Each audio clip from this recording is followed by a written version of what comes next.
Hello and welcome to the NSCAA 30 Under 30 live chat. Today's discussion will be on the topic of dealing with team controversy and how to handle an athlete's comeback after injury. My name is Laura von Stockhausen and I will be your moderator today. Let me now let our panel of 30 Under 30 participants introduce themselves. We'll go from left to right. Carly, go ahead. All right, I'm Carly Getler. I'm the head women's soccer coach at Husson University in Bangor, Maine, and I've been here for 2 seasons. Perfect. Tina, I apologize, Tina's video isn't working, but we'll go ahead and let Tina introduce herself next. Hi, I'm Tina Estrada. I'm technical staff at Pleasanton Rage, a club in Northern California. Awesome. Sam? Hi, I'm Samantha Larson, and I'm an assistant women's soccer coach at California State University, Monterey Bay. Perfect. And Troy? How you doing? My name is Troy Lassane. I work with the Vancouver Whitecaps in Charleston Battery in MLS and USL Pro Division. Perfect. Thank you guys again so much for joining us. Let's get started with some of the questions. And remember, you can tweet us any questions you have at NSCAA with using the hashtag NSCAA Live. So if you have any questions throughout our chat, please feel free to send them along. Our first question is actually going to go to you, Tina.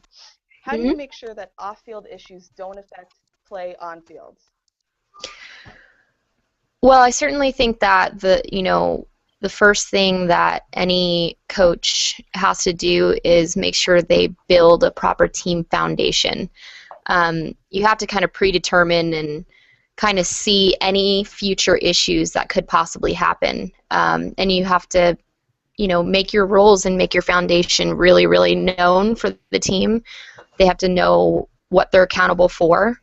So I certainly think that's the first step in trying to resolve any type of issue off the field. Now, again, everyone's always going to make mistakes, and I don't think any coach can, say that they're going to, this is it, this is my team foundation, and everything's going to be a breeze, because I certainly don't think that happens, and everything changes. So you have to adjust, and, if you have an issue off the field, you have to address it with that player or players right away, whether that's meeting with them individually, collectively, because you certainly don't want any of that to affect on the field cohesion. So that's kind of the first steps in that. Right, kind of setting that precedent from the get-go, the expectations you have as a club and as a coach. Mm-hmm. Perfect. Yeah. So Carly, can you tell us a little bit about how you would suggest dealing with cliques on a team? It's something that no matter the age or gender you're coaching, you're probably always going to deal with. Sure.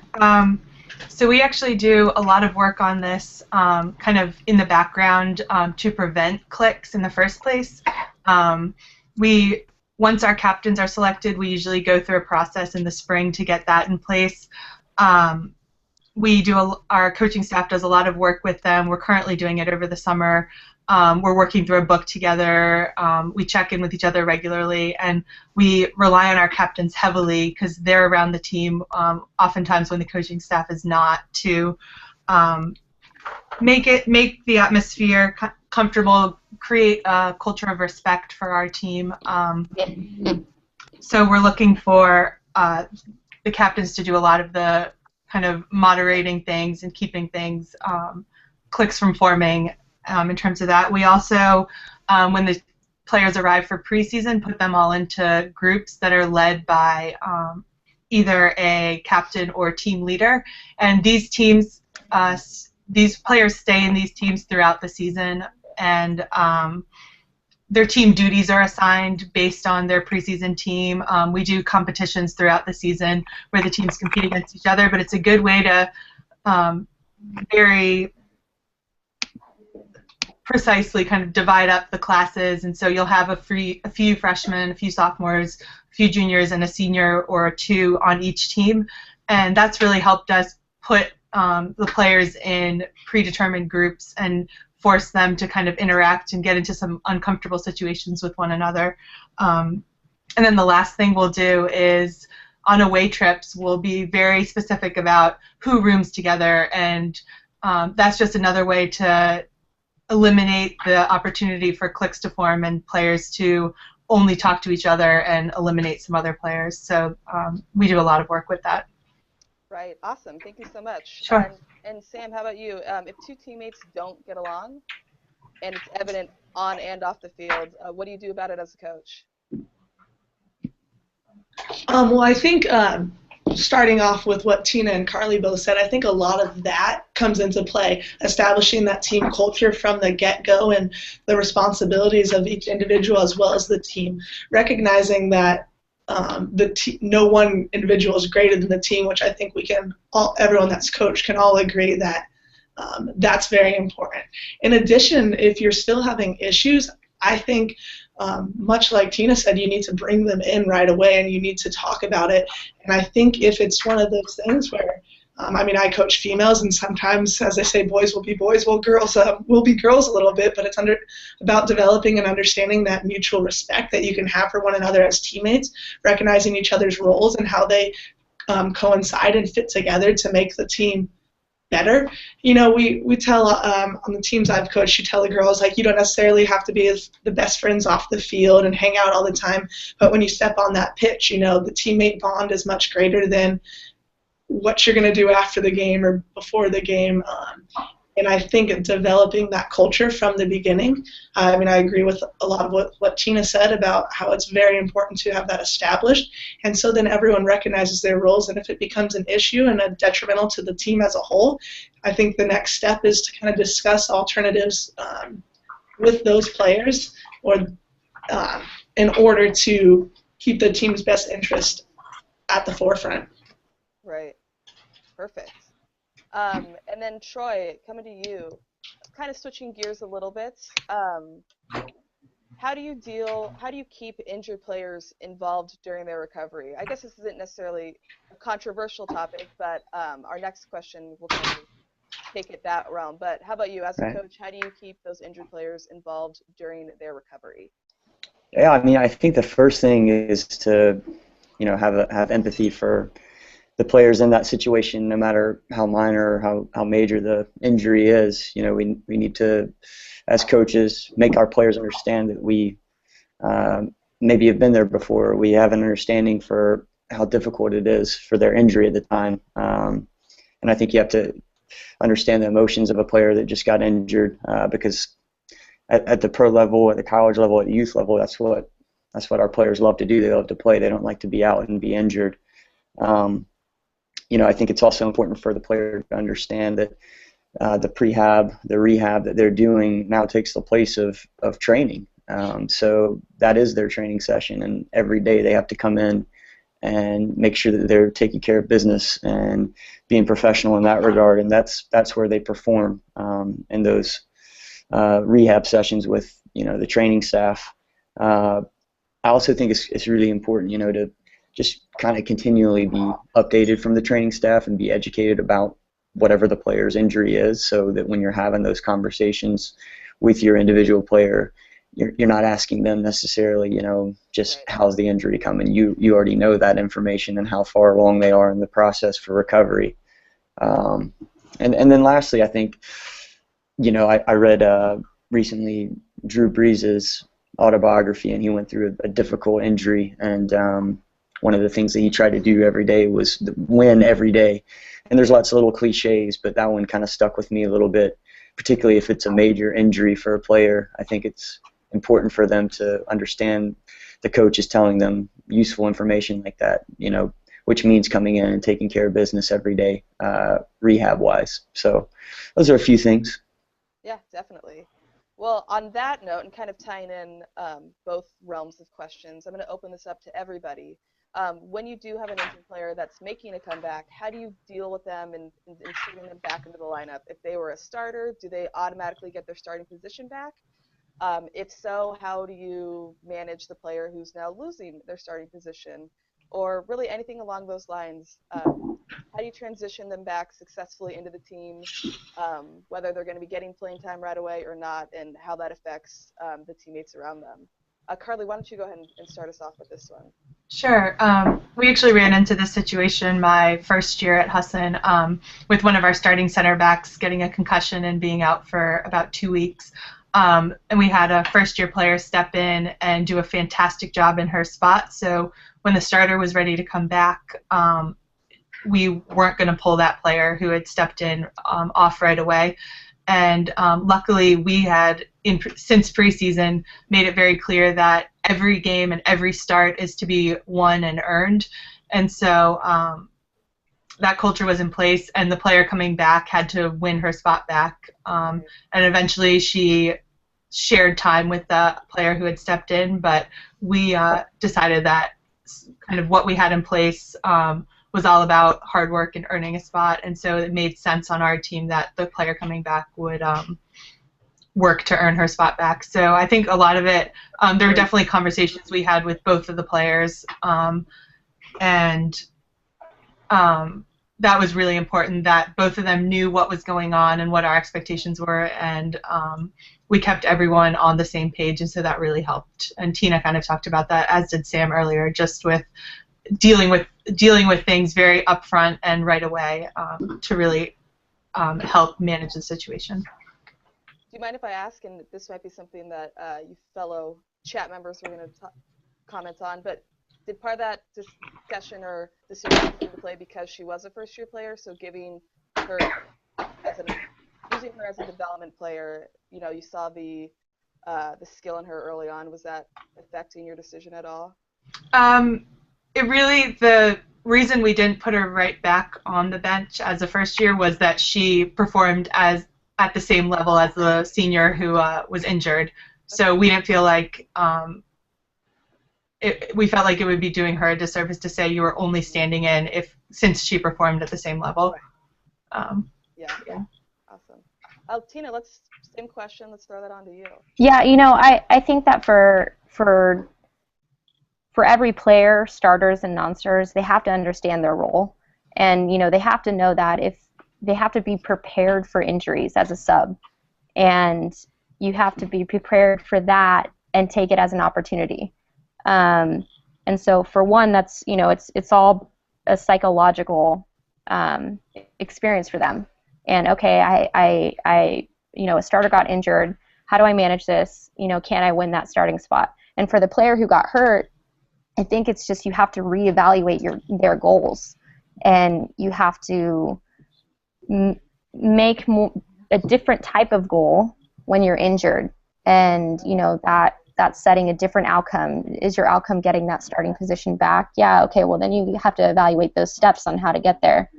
And certainly, I don't think any player should think that they automatically have their spot. I think they should all know that they have to earn it. And that goes back to understanding your foundation and your expectations. Don't expect to start every time. You could get injured. Someone might be doing better than you. You always have to earn it, and you always have to reevaluate it. Right. Troy, how about you?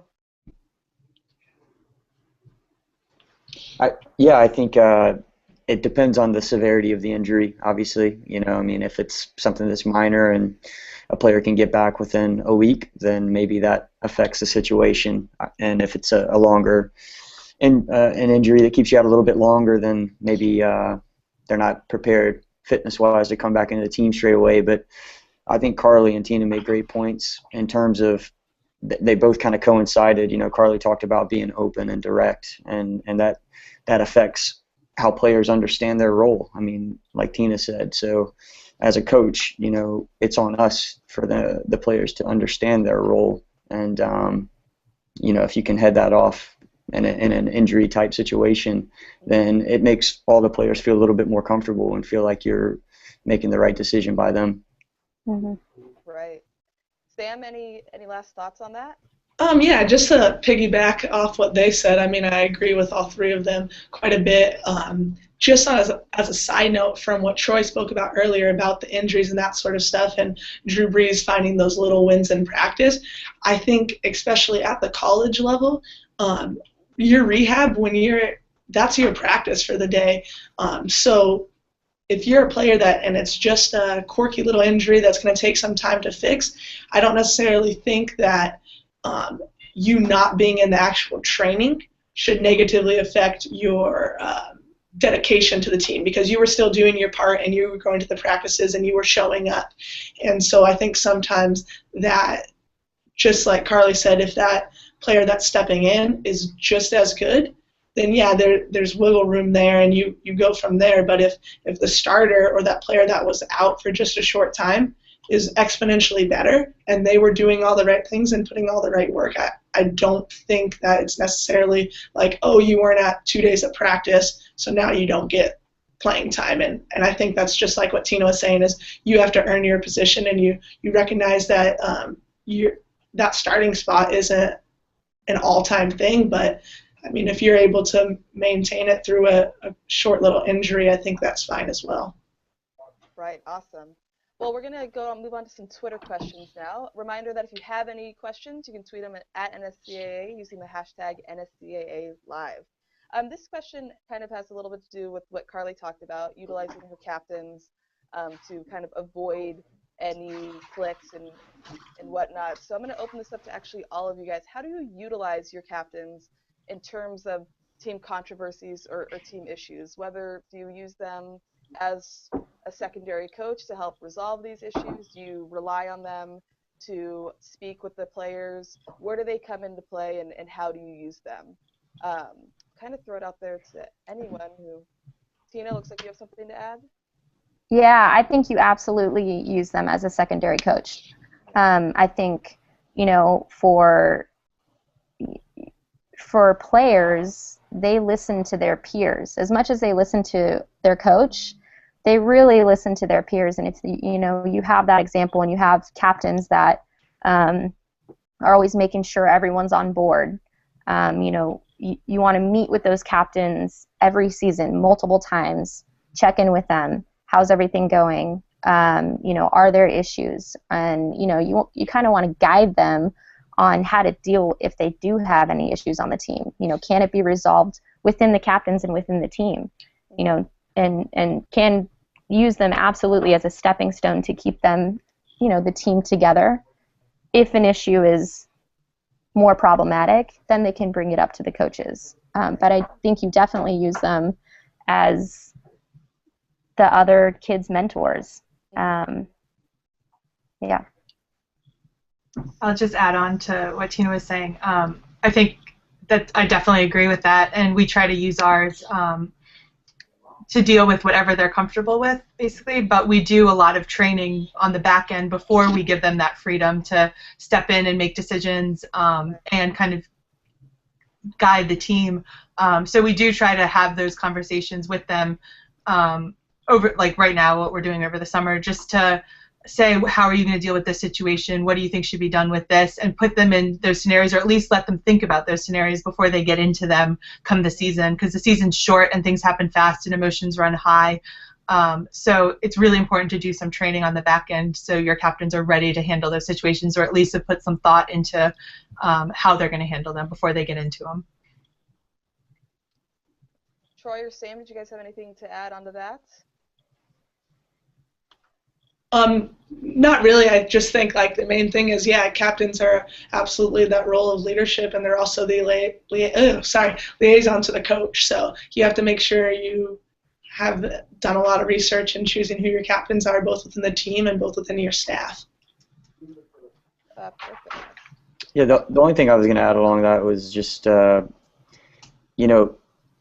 we've kind of talked about avoiding cliques a little bit, and I just as a thought, I think the word clique gets a negative connotation sometimes, and let's be honest, there's probably 2 or 3 cliques within your team, and everyone's team, no matter what level it is, and we find comfort in those cliques. So that's what we want our players to be, is comfortable within the group. Now, if the cliques have different agendas, that's the problem. Right. But I think it's okay to have that a little bit. And it also kind of spills over to like controversy within the team. Sometimes a little bit of controversy is okay, particularly on the field. I think maybe it's different, managing certain teams, but you look at someone. I'm a huge Liverpool fan. Sadly, we didn't get it done this year, but Suarez and Sturridge, Suarez and anyone, I can tell you in training and probably certainly in matches we see it all the time. At times people don't like playing with Suarez, but he's the guy you want on your team, and it's a little controversial. And there's probably those types of blow-ups that happen. So those negative connotations that go along with clicks and the controversy that comes along with things happening on the field, sometimes it's okay. It's Right. we got to let that go. We got to try not to control that as much as coaches sometimes. Yeah, definitely. Great point. One last question I see coming in from Twitter is, do you guys use punishment in any form when dealing with those team controversies? Have you ever gotten to the point where, whether it's physical punishment, go and run laps, or your bench kind of a thing, has it ever gotten to the point where you've had to use that as a tool, or do you see that even as a realistic tool to use? It depends on the problem and the issue. I think certainly coaches have used that in the past. A team makes a mistake, they break a rule, then you're going to run for it. There has to be some sort of, outcome to that. You can't just get away with something. But I think it depends on the issue. If it's a minor issue, probably not. If it's a bigger issue, breaking curfew, breaking any sort of rules, then again, that has to be established before those rules are even implemented. Right. Sam, did you have anything to add on to that? No, I agree with Tina. I think you have to deal with every happening individually for that. Sometimes, you have one clear-cut rule, like if you're late, the team's on the line doing 120s or whatever it may be, but, sometimes you have to deal with issues a little bit more delicately because maybe the reason they're late has different precedents to the possible punishment. But I think it's just all about keeping your team accountable for their actions in whatever way you choose to do that as a staff, in whatever way works best with your personalities. I don't think it's a clear cut for model that all teams should do this. Right. Carly, have you ever used punishment for an internal disagreement? Two players just really can't get it together, can't get along. It's causing issues on the field, off the field, and you've had to implement something to a degree that you haven't had to use before? We usually don't use physical punishment. I've definitely, my first year especially, had some players who could not get along, and we brought them in and sat them both down in the same room, and it was almost like an intervention. But sometimes I need it. But yeah, I think whenever possible we try to deal with any kind of personnel issues very individually or with the players that are involved, and not make it a team issue, because then players are asked to take sides or can easily take sides. So whenever possible, we're trying to deal with these issues individually. We have sat the whole team down if we're seeing something, like if our bench isn't supporting the on-the-field players, or seeing kind of starter, non-starter tensions. We have sat the team down and addressed it, but again, whenever possible, we'll make it the smallest group possible and deal with those individuals. Right. Well, and as Troy stated, maybe it's not always a bad thing, but implements a little competition, and you get a Suarez on your team out of it, right? So, perfect. Well, I think that about does it for us. Thank you, everybody, for joining us. Thank you, everybody, for tuning in. Before I say goodbye, I want to remind all of our viewers that there's still time to register for the 2014 Summer Symposium. Go on to nscaa.com/Summer Symposium for details. We also have special topic webinars coming up right in time for the World Cup season. Those start July 7th, so you can visit and find out more information, nscaa.com/education/special topic webinars. Find out more about how to get the inside scoop on the World Cup. Thank you again so much for joining us, and hope you guys enjoyed and learned something. I know I did. Make sure to tune in next time and keep an eye out for our next 30 Under 30 live chats. Thanks again.